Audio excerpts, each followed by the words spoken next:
大家好，我是丽姐，欢迎大家来听相亲故事，感谢大家的订阅。今天给大家分享一个真实发生在我红娘生涯中的故事。这个故事啊，可以说是曲折离奇，简直让我这个见多识广的老红娘都惊掉了下巴。真是世事难料，人生如戏啊！林雨薇今年27岁，上海本地姑娘，是远近闻名的证券大亨林志强的独生女。从小到大，雨薇都含着金汤匙长大。14岁就被送到英国读高中，之后又去了美国顶尖大学读金融。毕业后回国，进入父亲的公司，做了投资部副总，前途可谓一片光明。雨薇不仅事业有成，人也长得水灵漂亮，气质出众。1.65米的个子，身材苗条，一头乌黑亮丽的长发，大眼睛里总是闪烁着聪明的光芒。平时穿着得体，举止优雅，在上海滩上可是数一数二的钻石级别白富美。妈妈，我今天谈成了一个大单。雨薇兴高采烈地走进豪宅，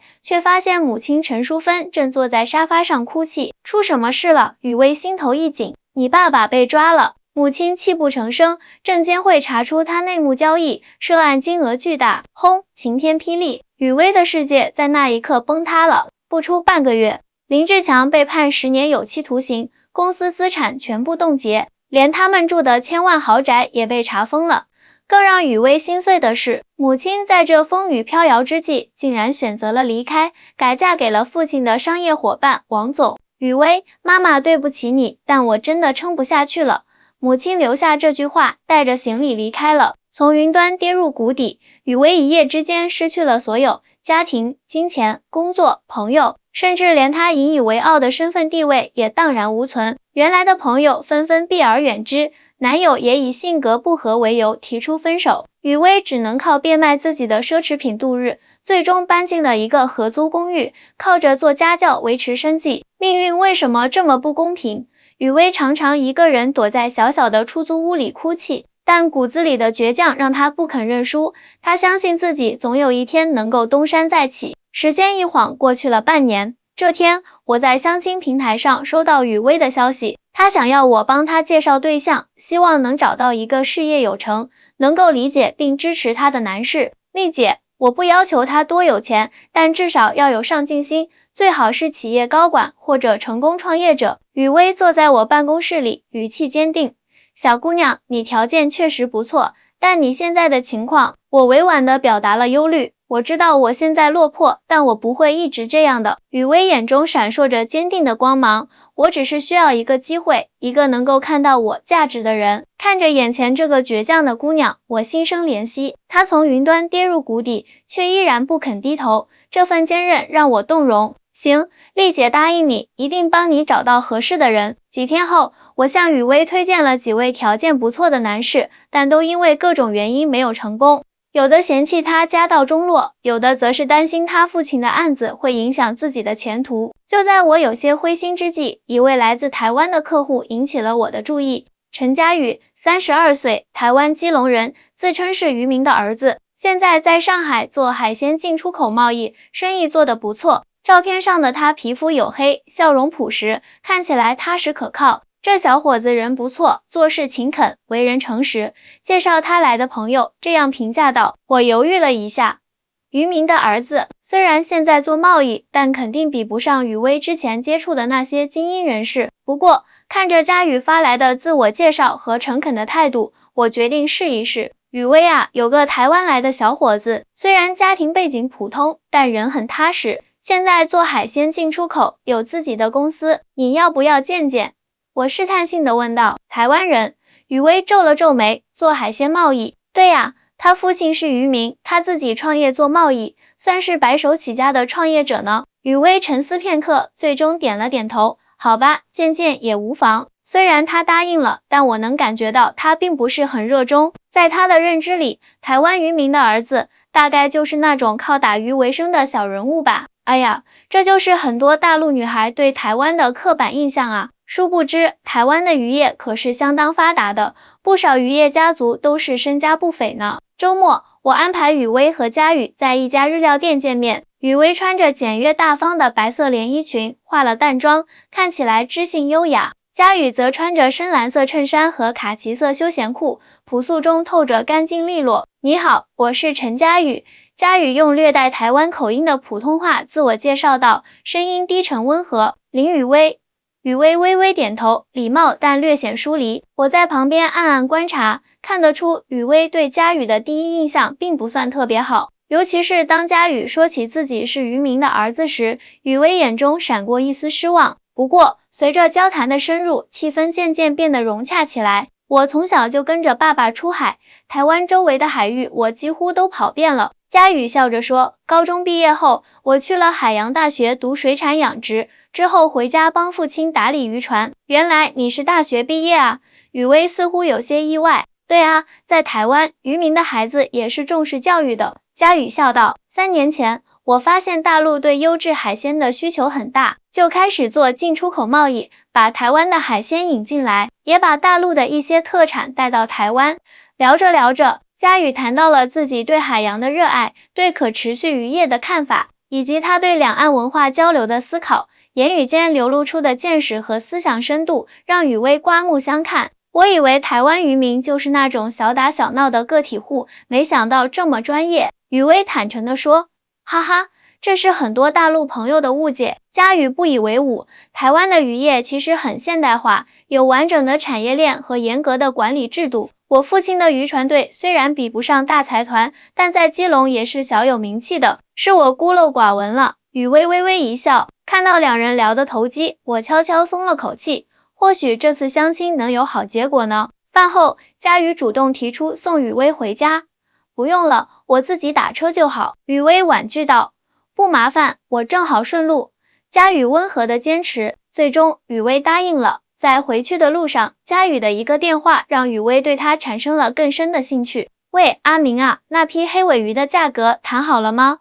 日本那边催得紧，2000万日元是最低价了，他们再压价就算了，我们还有台湾的买家。好，你拿主意就行。挂了电话，佳宇有些不好意思地对雨薇解释，抱歉，公司有点急事。2000万日元，雨薇惊讶地问，一批鱼这么值钱？黑尾鱼是高档寿司的主要食材，价格一直很高。佳宇笑道，特别是符合可持续捕捞标准的，更是供不应求。雨薇若有所思，看来他对台湾渔业的认识确实太片面了。回到家，雨薇给我发了消息，丽姐，这个陈佳宇还不错，比我想象的要有见识。我笑了笑，回复道，姑娘，人不可貌相，海水不可斗量啊。台湾虽小，但底蕴深厚，尤其是海洋产业可是世界级的。我们还约了下周再见面，他说要带我去看看他的公司。雨薇说，好事情啊，去看看也好，使得了解一下他的事业。随后几天，雨薇和佳宇频繁的微信联系，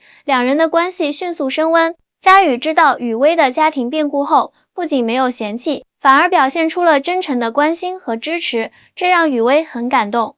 丽姐，我觉得佳宇真的很不一样。雨薇对我说，他不像我之前认识的那些男生，总是炫耀自己有多成功、多有钱。他很踏实，也很尊重我。那是，台湾男生普遍比较体贴，也更尊重女性。我点点头，不像我们这边有些男生，成功就飘了，眼高于顶的。而且他还很有智慧，聊天时经常有独到的见解。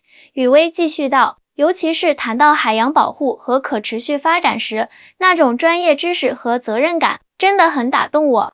看着雨薇眼中的光彩，我知道这个姑娘的心已经开始向那个朴实的台湾小伙子倾斜了。1周后，佳宇带雨薇参观了他在上海的公司海宇国际贸易有限公司。公司虽然不大，但布置得井井有条，10几名员工正忙碌地工作着，有的在电脑前跟踪货物运输情况，有的在打电话与客户沟通，还有的在整理各种海产品的样本和资料。我们主要做高端海鲜的进出口，包括台湾的石斑鱼、黑尾鱼，还有大陆特有的一些海产品。佳宇向雨薇介绍道，除了贸易，我们也在尝试建立自己的冷链物流系统，提高海鲜的新鲜度和品质。雨薇惊讶于公司的规模和专业程度，这远超她的预期。这些是我们与日本、新加坡等地的合作伙伴。佳宇指着墙上的照片说，我们已经建立了相对稳定的供应链和客户群。参观到一半，一位中年男子匆匆走来，佳宇，那批澳洲龙虾到货了，要不要过去看看？林叔，这是林雨薇小姐。雨薇，这是我们公司的运营总监林明哲，台湾老乡。佳宇介绍道。林小姐你好，佳宇常提起你。林明哲热情地握手，眼中闪过一丝审视。您好。雨薇礼貌回应。林叔，你先去处理，我一会儿过去。佳宇说道。林明哲点点头，临走时意味深长地看了雨薇一眼，这让他有些不自在。参观结束后，佳宇带雨薇去了公司附近的一家茶馆。对不起，公司有点简陋。佳宇有些不好意思地说。不会啊，我觉得很不错了。雨薇真诚地说，能在上海租这么大的办公室，还有这么多员工，说明你的公司发展得很好啊。我们还在起步阶段，跟那些大企业比不了。佳宇谦虚道，但你是白手起家，这已经很了不起了。雨薇由衷的赞叹。佳宇笑了笑，眼中闪过一丝复杂的神色，但很快又恢复了平静。雨薇，你愿意跟我多相处一段时间吗？我想更了解你。佳宇认真地问道。雨薇看着眼前这个朴实却又不凡的男人，点了点头，我很愿意。就这样，两人开始了正式的交往。佳宇经常抽空陪雨薇去各种地方，有时是上海的公园和博物馆，有时是周边的小镇，还有时是一些小众的文艺展览。佳宇对上海这座城市的了解远超雨薇的想象，他知道哪家小店的生煎最正宗，哪家咖啡馆的环境最幽静，哪个角落能看到最美的黄浦江日落。你在上海待了多久啊？怎么比我这个上海人还熟悉？雨薇好奇地问。来来回回有3年多了吧。佳宇笑道。我喜欢了解我生活的城市，这样才有归属感。随着相处时间的增加，雨薇越来越被佳宇身上的品质所吸引，他的踏实可靠，他的见多识广，他的温柔体贴，还有他对事业的热忱和规划。但同时，雨薇也感觉到佳宇身上似乎有些说不清道不明的神秘感，偶尔会接一些看起来不太像贸易公司会接的电话，有时会突然冒出一些专业术语，还会流露出与他表面身份不太相符的见识和谈吐。佳宇，你真的只是一个渔民的儿子吗？有一次，雨薇忍不住问道。佳宇愣了一下，随即笑道，不然呢？你以为我是谁？没什么，只是感觉你懂的东西太多了，不像是单纯做贸易的。可能是因为我从小就喜欢读书吧，闲暇时间都用来充电了。佳宇轻描淡写地解释道。雨薇半信半疑，但也没有再追问。就这样，2个月很快过去了，佳宇向雨薇表白了，而雨薇也接受了。他觉得佳宇就是他命运中的那个贵人，能够在他最落魄的时候给予他真诚的关爱和支持。然而，命运总是喜欢开玩笑。这天，佳宇说要带雨薇去见一位重要的人。谁啊？你父亲吗？雨薇有些紧张。不是，是我的导师，一位对我影响很大的人。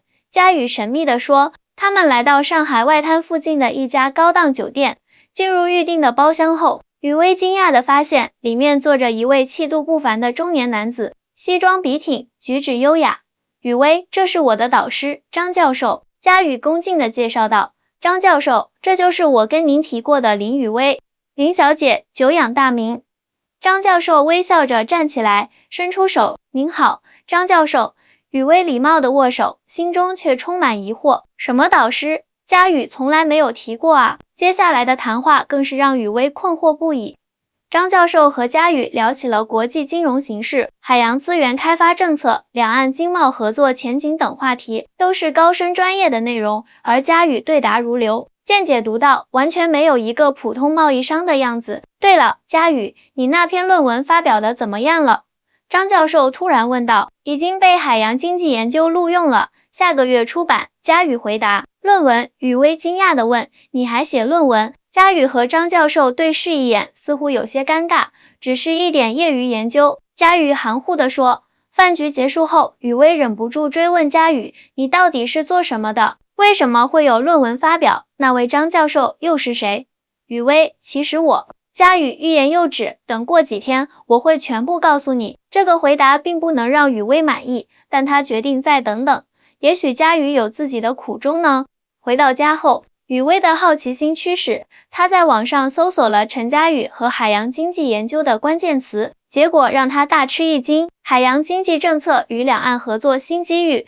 作者陈佳宇，台湾海洋大学经济学博士，上海海洋大学客座教授。什么博士、教授？雨薇又查到了上海海洋大学的官网，找到了教师名录，果然有陈佳宇的名字和照片。简介显示，他是台湾海洋大学经济学博士，研究方向是海洋经济政策与区域合作，曾在多个国际期刊发表论文，还担任过台湾海洋事务委员会的顾问。天啊，他根本不是什么渔民的儿子，他是教授！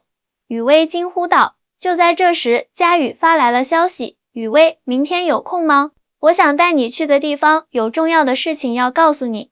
雨薇盯着手机屏幕，内心五味杂陈，她该怎么面对这个对她隐瞒身份的男人呢？第二天，雨薇忐忑不安地赴约，佳宇开车带她来到了上海郊外的一处私人会所，环境幽静典雅。为什么带我来这里？雨薇强装镇定地问道。今天会有很多人想见你，他们都是我的家人和朋友。佳宇神情复杂地说，在那之前，我有些事情必须亲口告诉你。他们在湖边的凉亭坐下，佳宇深吸一口气，雨薇，首先我要向你道歉，我的确是渔民的儿子，这点没有说谎，但我隐瞒了许多其他事情。你是台湾海洋大学的博士，还是上海海洋大学的客座教授，对吗？雨薇直截了当地问。佳宇惊讶地看着他，你调查我了？我只是上网搜索了一下你的名字。雨薇语气平静，眼神却带着质问，为什么要对我隐瞒这些？佳宇叹了口气，因为我想知道一个女孩是否能够喜欢上真实的我，而不是被我的头衔和背景所吸引，所以这是一场测试。雨薇感到愤怒，你就是想看看一个落魄的千金小姐会不会看上一个普通的渔民儿子？不是那样的。佳宇急忙解释，我的确出身渔民家庭，父亲有自己的渔船，对，我从小跟着出海，大学才选择了经济学，后来读了博士，在学术界发展，但我没有放弃家族产业，而是把学到的知识用于改革家族企业，将传统渔业与现代管理、可持续发展理念结合起来。雨薇沉默地听着，心中的怒气渐渐平息。我来上海既是做学术交流，也是拓展家族企业。我没有说谎，公司确实做海鲜贸易，只是规模比我告诉你的要大得多。佳宇继续道，遇见你后，我越来越喜欢你，但又担心如果直接告诉你我的真实身份，你会误以为我是因为同情才接近你的。那现在呢？你觉得时机到了？雨薇反问。我们相处2个月了，我确定了自己的感情，也相信你是真心喜欢我这个人，而不是我的身份或财富。佳宇认真地说，雨薇，我爱上你了，不是因为你曾经是什么千金小姐，而是因为你这个人，你的坚强、聪明和善良。雨薇心中五味杂陈，她应该感到被欺骗的愤怒，但内心深处，她却无法否认自己依然爱着眼前这个人。还有什么是我不知道的？她问道。其实我们家在台湾算是比较有名的家族。佳宇有些不好意思地说，我父亲不只是有渔船队，我们家族拥有台湾最大的远洋渔业集团之一海宇集团，市值超过100亿新台币。什么？雨薇惊地站起来，你是100亿集团的继承人？佳宇无奈地点点头，我是家族企业未来的掌舵人，但我不想靠家族力量，希望凭自己的能力证明价值。所以我选择了学术道路，也在上海自己创业。雨薇一时语塞，这个反转实在太大了，从渔民之子到100亿集团继承人，简直是天壤之别。今天来的人，雨薇隐约猜到了什么，是我父母和几位家族长辈。佳宇确认道，他们专程从台湾过来，想见见你，所以这是正式见家长。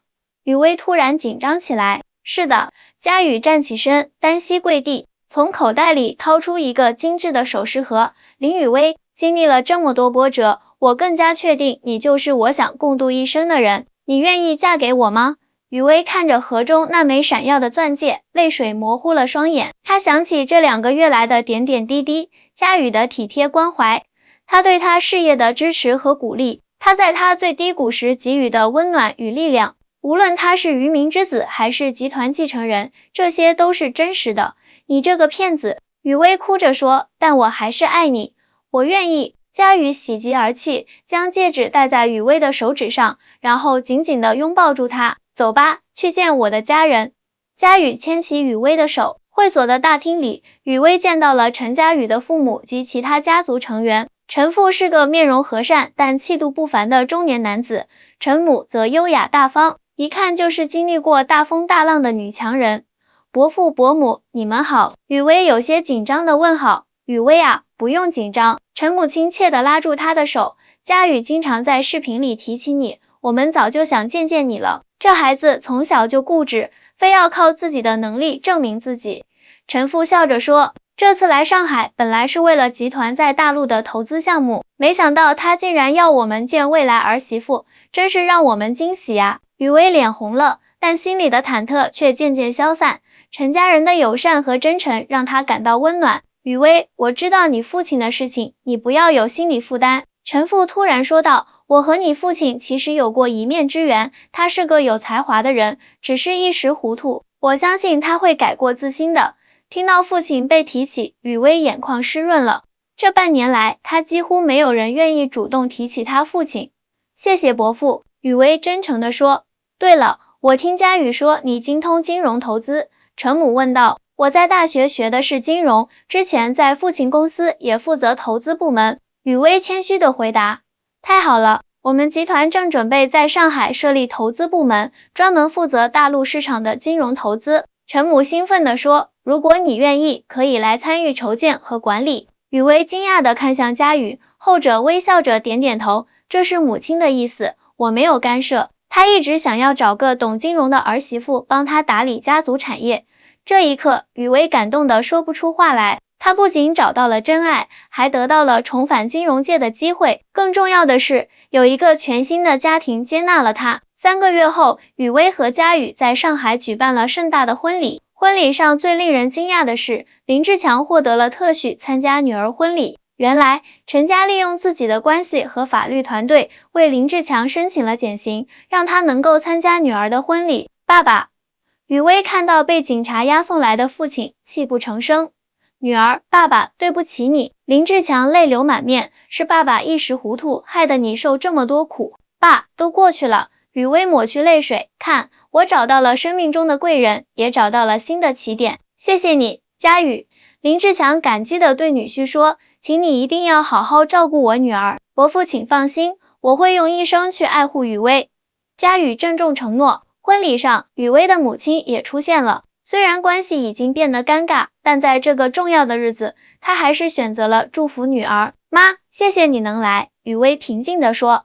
雨薇，妈妈。陈淑芬欲言又止，最终只说了一句：祝你幸福。1年后，雨薇已经成功建立起海宇集团在上海的投资部门，业绩斐然。她和佳宇的爱情故事也成了上海滩的一段佳话。佳宇继续他的学术研究，同时也参与家族企业的管理，将理论与实践完美结合。林志强因为表现良好，刑期又缩短了。雨薇每个月都去探望父亲，告诉他公司的发展和自己的生活。爸爸，等你出来后，我和佳宇会帮你重新开始。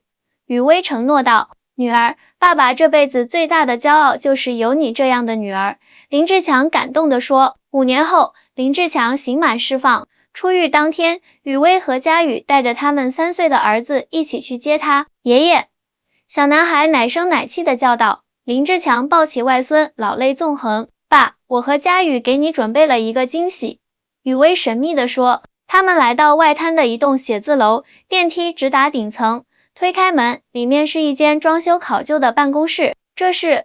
林志强疑惑地问。这是您的新公司，致远投资咨询。佳宇解释道。我们已经办好了所有手续，您可以以顾问的身份重新开始自己的事业。我们会提供启动资金和客户资源，但具体经营由您自己负责。雨薇补充道。爸爸，这是你的第2次机会，也是我们全家的新起点。林志强激动得说不出话来，只能紧紧拥抱女儿和女婿。从千金小姐到落魄家教，再到跨国集团高管，从渔民之子的伪装到百亿集团继承人的真实身份。从家道中落的痛苦到幸福美满的家庭，这一切的转折都源于那场看似普通的相亲。丽姐，谢谢你当初给我们牵线搭桥。雨薇真诚地对我说，缘分这东西谁也说不准啊。我笑着回应，谁能想到一个上海落魄千金和一个台湾渔民之子的故事会有这么精彩的结局呢？佳宇搂住雨薇的肩膀，两人相视一笑，在他们的眼神中，我看到了最纯粹的爱情和幸福。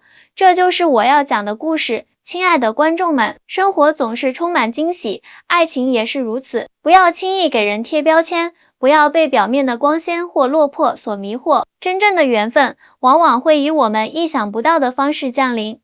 感谢大家收听今天的相亲故事，我是丽姐，我们下期再见。